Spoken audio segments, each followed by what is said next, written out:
So I finished sharing the chapters of my life that included my first marriage, and I realized it might be time to tell why I chose to share that story at all, and why I'll continue to share my life moving forward.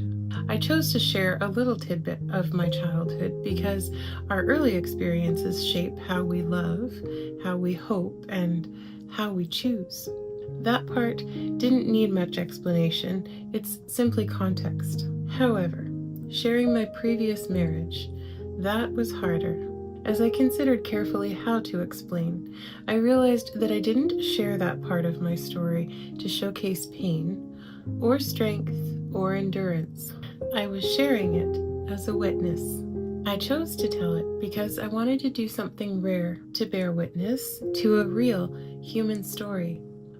One that held love, fear, joy, grief, confusion, even shame, and deep unanswered questions. So many people live through those same kind of experiences quietly, often without meaning, without support, and without God. I cannot give a neat answer as to why painful things happen, but I can testify this.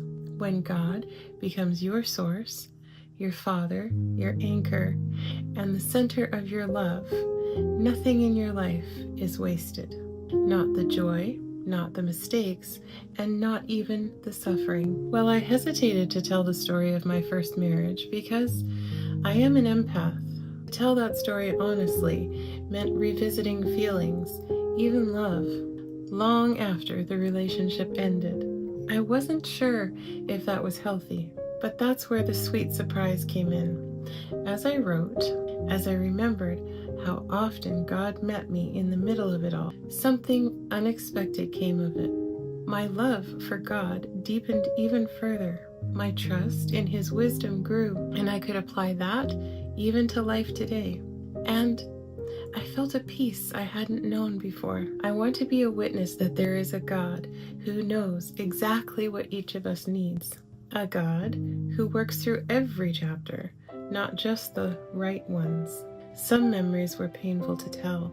Some happy moments brought moral tension and deep reflection. I prayed through that. I also talked through it with my husband. And together, we felt peace in allowing this part of my life to be part of the healing, because life is not a ledger of right and wrong to God.